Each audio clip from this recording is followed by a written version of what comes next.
Hello, welcome to our webinar today on Southwest Minnesota Arts Council's Art Study Opportunity for Youth Grants for fiscal year 2021, which for us runs from July 1st, 2020 through June 30th, 2021. I am Carolyn Koska, the Financial and Grants Administrator here at Southwest Minnesota Arts Council.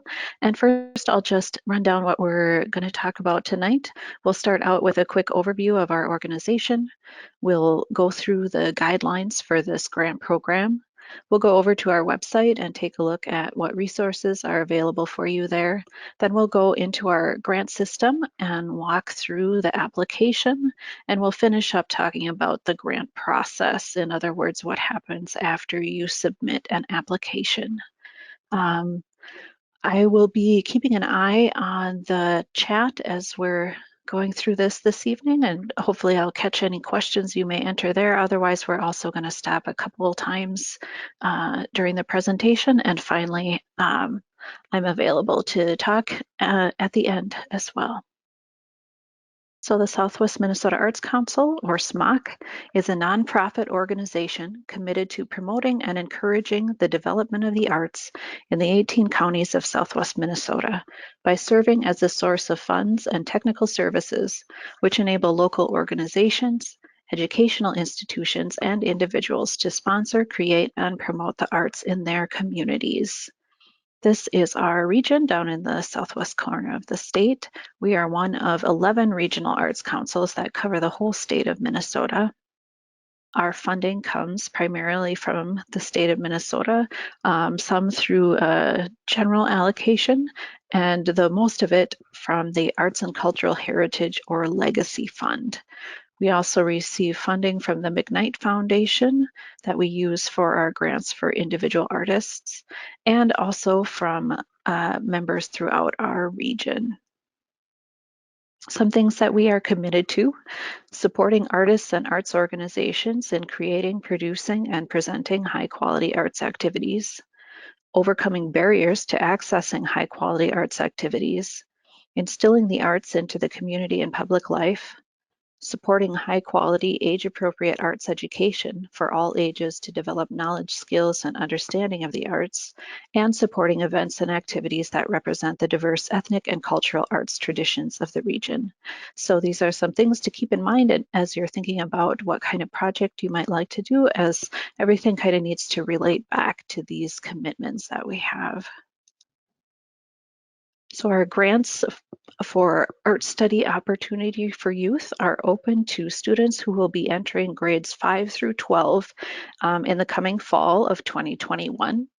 And applicants will need to be a resident of one of the 18 counties in our region or tribal lands that are within that area. We acknowledge that our region occupies the traditional, ancestral, and contemporary lands of the Dakota people who have stewarded these lands throughout the generations. A couple more things about being a resident of the region. You'll need to be in the region for at least 6 months before submitting an application, and you'll need to remain here throughout your grant contract period. So what can you do with this grant? Funds can be used for studying one-on-one with a professional artist, attending an arts workshop, camp, or series of classes. For students that qualify for the federal free or reduced lunch program, they can apply for funding for standard weekly lessons, such as piano lessons, and also costs for art supplies while a student is attending a Minnesota Public Arts High School. As far as what you might be able to do right now, the working with a professional artist one-on-one may be able to work for you, especially with a virtual option, as would any virtual classes that you are interested in. And for all these projects, all arts disciplines are accepted, such as visual arts, writing, media arts, dance, music, theater, but bear in mind that there will be preference given to students who have some experience in that chosen art form already. Art study opportunity for youth grants are available for up to $500, and no cash match is required, which means that you will not need to put up any of your own money toward the project unless it costs more than the amount of the grant. A few things to be aware of as far as eligibility. The following are not eligible for these grants: projects that don't have an art focus, participation in a school or organization band or choir trip, credits or materials necessary to fulfill degree requirements for students, equipment or supplies requests that are not specifically tied to your proposed project, activities that take place outside of Minnesota, and this would include virtual activities that are based outside of Minnesota. We are using state funds for these grants, so they ask that everything takes place here within the state.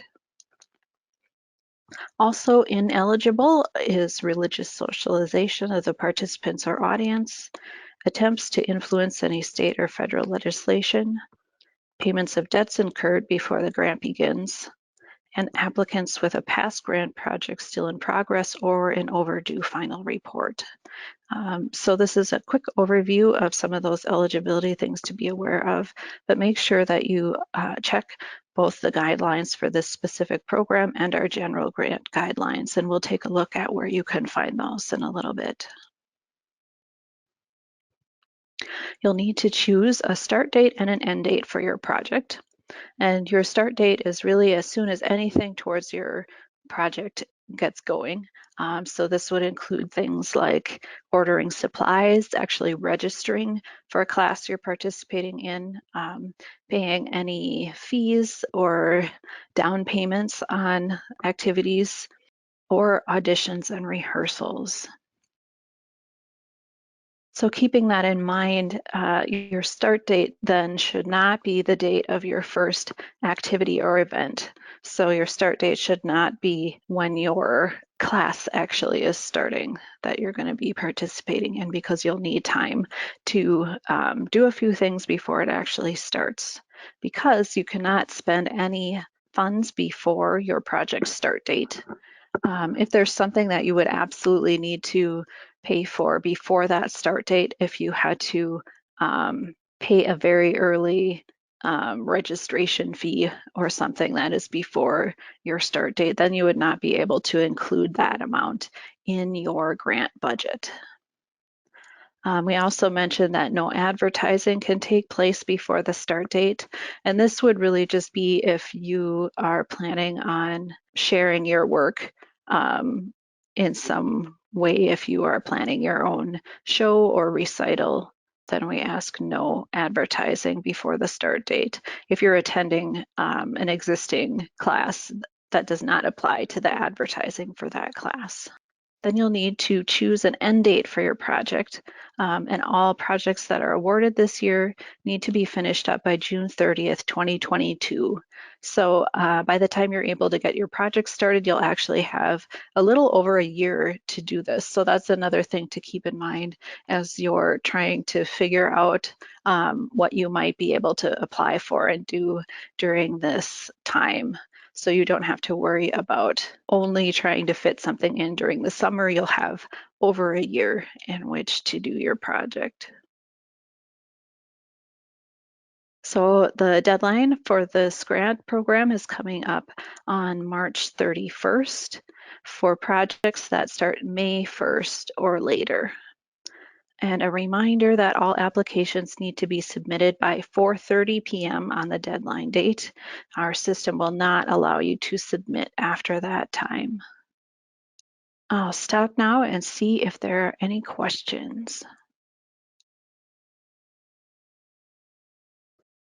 Not hearing any questions, I think we will move on, and we're going to head over to our website.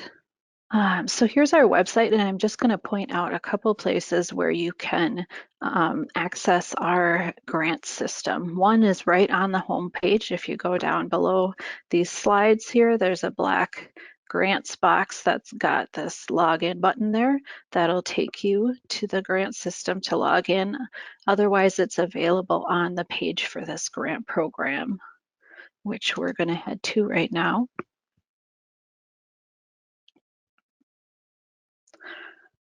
So I'll just point out here what is available for you on this page. Here's that other button that I was talking about. This Apply Now button will take you to the grant system as well.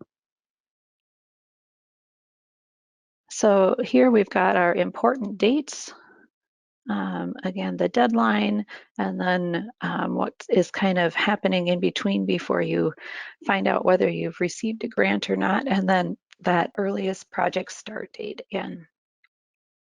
Then we've got some materials posted for you here.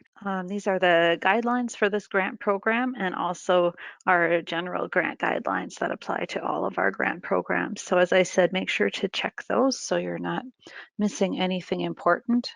Then we have the application questions here that are available for you in a Word document in case you'd like to work in that first and then paste your answers into the grant system later. Budget form here for you.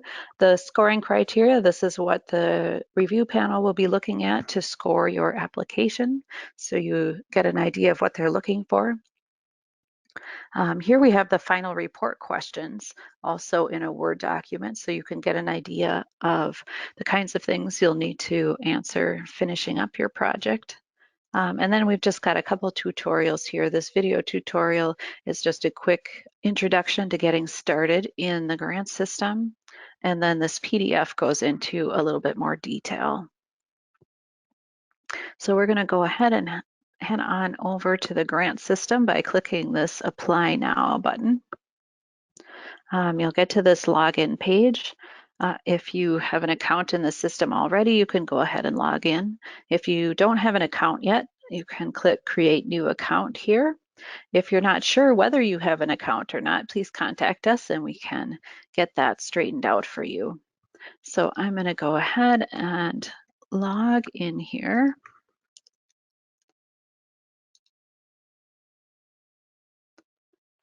If you've been working in the system before, you'll come right to your applicant dashboard that has listed kind of what you're currently working on. But if you're coming into the system for the first time, you'll be taken to this apply page. And then what you'll do, this lists all of the grant programs that we have open right now. You'll need to scroll through and find the one we're looking for. I believe it's towards the end here. And here is our art study opportunity for youth. If you just like to take a look at the application without actually starting anything, you can click this preview button here. And then if you're ready to actually start an application, there's this blue apply button, which is what we're going to click. So here's our application. I'll just point out a few things as we get started here. If you need to work in a different language, if that makes things easier for you, you can select here. There's Google Translate embedded in this site that will translate the interface for you as well as the application questions. If you have been working in the system before, this copy previous answers button is pretty helpful. You can choose any previous application to copy answers from, and it'll copy over anything that has the same question in both that old application and this new one. Then we have this collaborate button. If someone else is working on the application with you, you would type in their email address here, give them a certain level of permission, and then you can type in a message here asking them whatever it is you need them to do. You would invite them, and all they would need to do is just create a password, and then they can come in here and work directly on the application. So this would be useful for if you're studying with an artist, you'll have to provide some information about them so they could come in here and enter that themselves, or if a teacher is working with you on this application. There are a couple ways to get help or some questions answered while you're working on this. One, you can schedule some time with me. If you click here, that'll take you to a little scheduling system. You can choose how you'd like to meet, and that'll take you to my calendar, and you can choose any open time that it lists on there. So you can set up an easy session with me. Otherwise, you can always email any questions to me, and there's my email address there. Starting the application, you'll need to have a name for your project. There are some examples here. You'll see it doesn't have to be anything too exciting, just describing what it is you're trying to do. Then you'd enter in the amount you are planning to request, and you may want to wait until you have finished your budget form to enter that in. Then we've got a couple links here again to some of those guidelines, documents, application questions, scoring criteria. We also point out, you'll notice that most of the fields in the application have a really big character limit. And I just want to let you know that we're not expecting you to come anywhere near filling that up. We want to be sure to provide you enough room if there is something you need to say a lot about, but really we appreciate nice, short, concise answers. So please don't feel like you need to try and fill up those fields. Then going on, you'll be asked to enter what grade you will be in this coming fall. And then describe what it is you are hoping to do in this project, how the study opportunity will happen, and who will be involved. Then it gives you, this is where you'll give a little more information about the opportunity itself.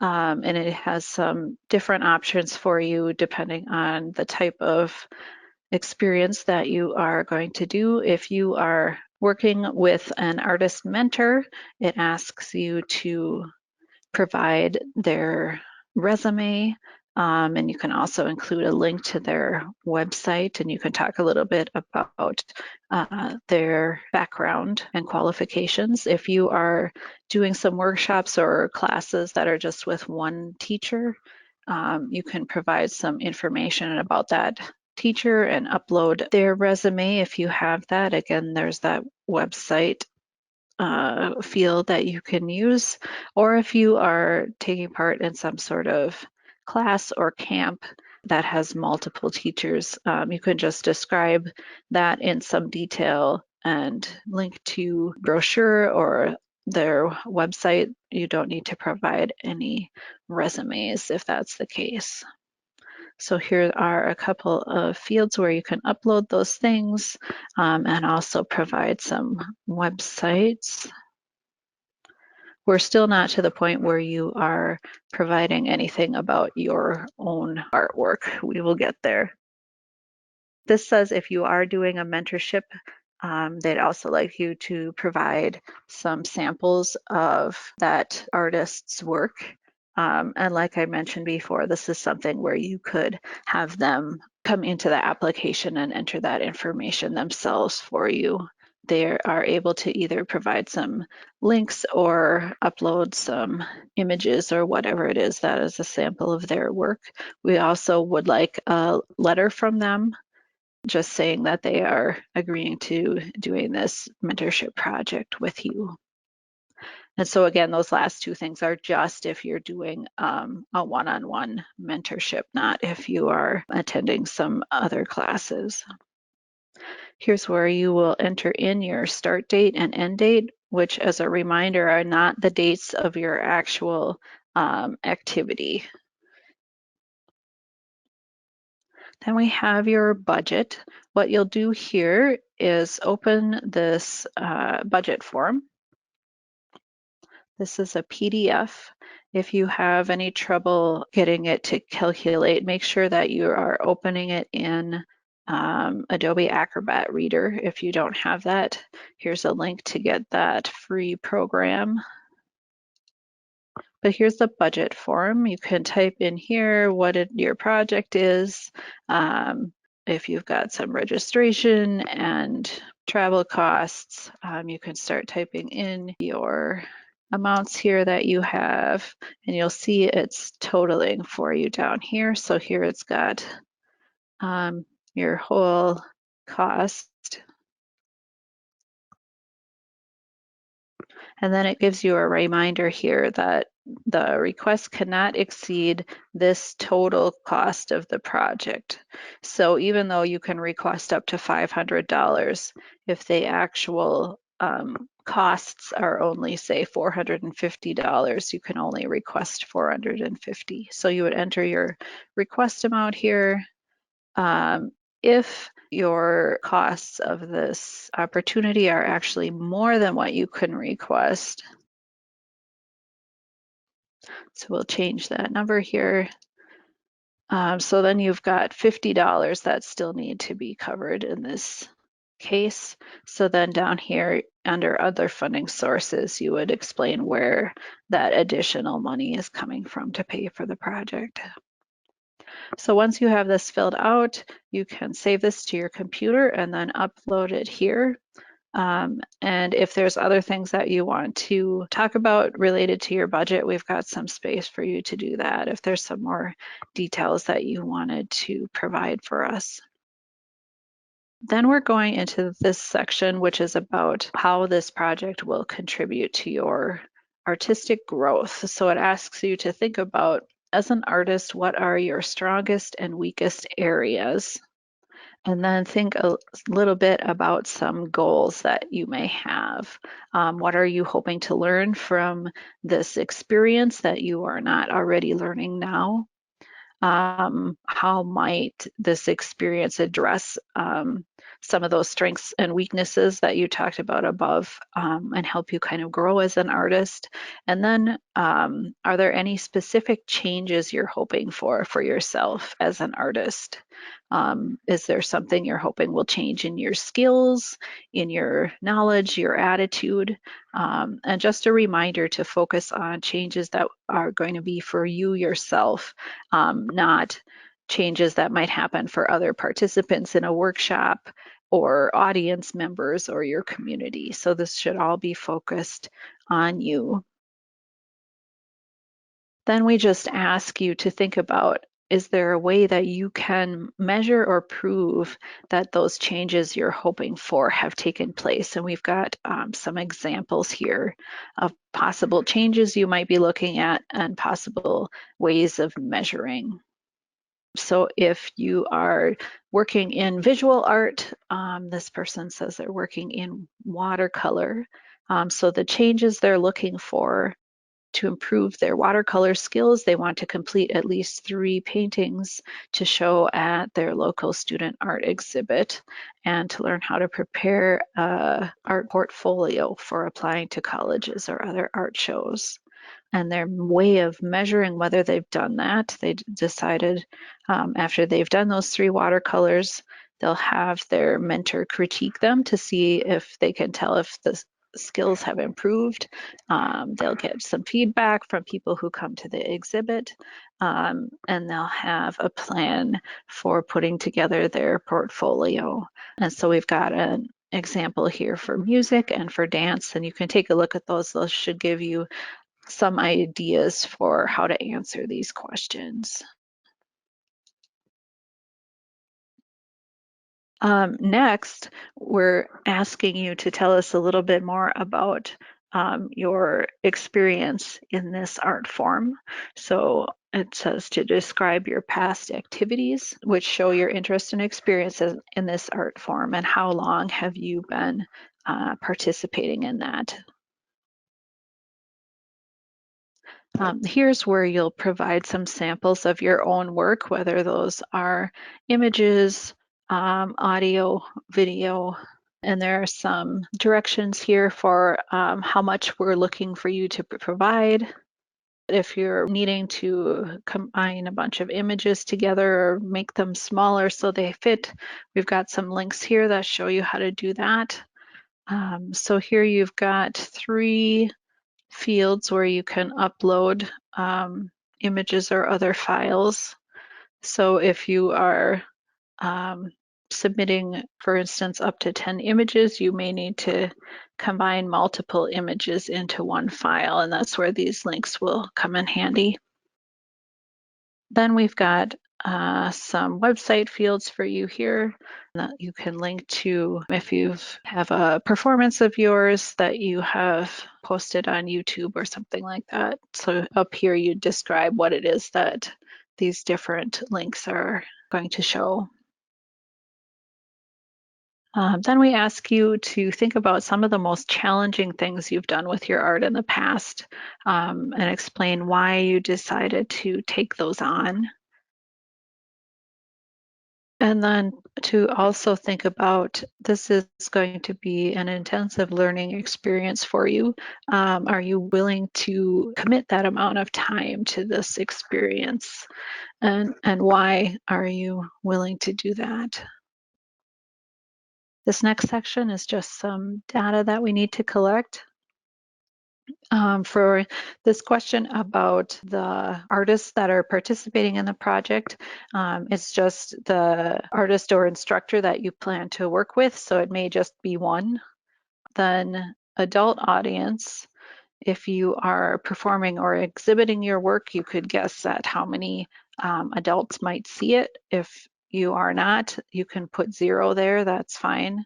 And then children or youth benefiting, 1 you would enter for yourself for sure. And then again, if you're planning to perform or exhibit your work, how many children do you think might see it? Here it tells you a couple things to just enter in. These questions that say view codes, it'll bring up a list of codes and you'll find the one that best fits what you're trying to do and enter that in there. So this whole section here doesn't really have any bearing on your application. It's just some data that we need to collect for the state. Then you finish up with a signature at the bottom here. You'll check this box to say that you are certifying everything that you've entered in. You'll sign your name here by typing your name into this space. And then if you are under 18, you will also need a parent signature as well. There are a couple buttons at the bottom here. One to save your application, although it is also auto-saving while you're working. And then you can hit the submit application button when you are all ready to submit. For now, we're going to click save. And you'll see when we do that, there's a list here of everything that still needs to be answered. And right now, since we haven't answered anything, it's listing all of the questions. If you'd like to go back and keep working, you would click continue, but we're going to head back to your dashboard. And you'll see now here is this application that we just started. And if you're coming back in to work on it, you would just click this edit application here. And then if you are awarded a grant, this is the same place you would come back to find your contract and your final report. I am just going to head back over to our slides here and we'll stop again for some questions.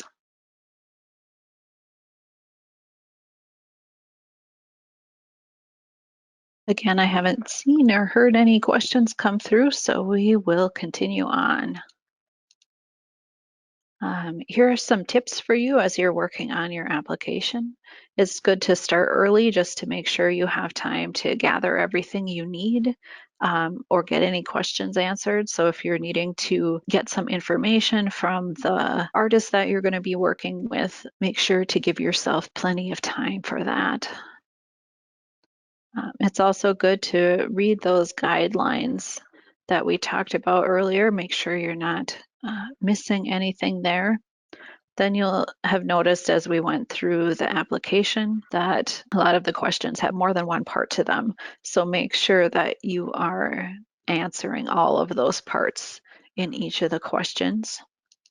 Also good to keep your answers just really clear and concise. There also isn't any particular grant language that you need to be using as you're writing. You can just write it everyday writing as long as you explain what it is that you are planning to do.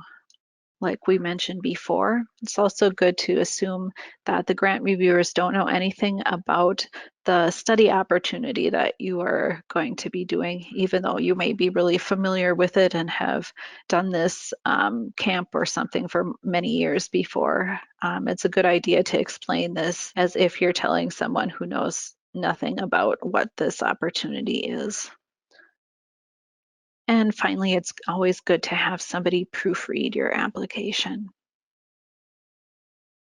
There are a few ways to get help with your application. One, you can give us a call to talk about your project before you even start an application. Make sure it's eligible, that you're starting under the right grant program. You can also contact us with questions as you're filling out your application if there's something that comes up while you're working. And then finally, we can actually review your application before you submit it. If you can let us know up to about 2 weeks before the deadline, we can guarantee that we're able to take a look at it, and we can just check through and make sure that you're not missing anything, or if you needed to answer a question in a little different direction. But if you can let us know early, we can take a look at that for you. Then we'll talk about what happens after you submit your application. So first, SMOC staff will review it for eligibility and completeness. So after you've submitted your application, if there's still something you're missing, you will get 48 hours to fix that, to add whatever it is that's needed. And then your application will go to a panel of individuals from around our region who will discuss and score the applications based on the criteria for this grant program, which we'll look at for a minute. And then those scores and recommendations from that panel go to our full board of directors, who will make final funding decisions based on those recommendations. So here are the criteria that the grant reviewers will be using as they're reading through your application. They will be looking for the overall excellence of your work and demonstration of your talent. That is worth 18 points of your score. Then they will look for evidence of your serious commitment to this art form, worth 9 points, and the contribution that this project will have on your artistic growth, which is worth 9 points. If you look at the link that's on the website and within the application to those criteria, there will be some more details about each of those, so you can get even a little better idea yet of what they are looking for. If your grant is awarded, you'll complete a contract within 30 days. Then once you complete your contract, you will receive 80% of your grant award around the time of your start date. Then you'll receive the remaining 20% of your grant award after your project and final report are finished. If you are having any event to present your art, if you are putting on a show or recital, we ask that you acknowledge the grant on any materials or advertising that you're putting out about that. And you may also need to include this Minnesota Legacy logo, depending on where the source of your funds was. So everything will be sent to you related to that, some posters and credit lines and logos, so you don't have to worry about figuring out what those need to be. But most likely you will not need to do anything with this. Then you'll need to do a final report within 60 days after your project end date. And it's a good idea to look through the final report when you're just starting your project, so you know what kinds of things you'll need to gather. So that was all we have for today on our Art Study Opportunity for Youth grants. As I've said before, please contact us anytime with questions or to look over your application. We are not always in the office these days, so if you're planning to stop by, please call ahead and make sure someone is there Otherwise, the best way to reach us is by email. Thanks for joining us tonight, and we hope to hear from you soon.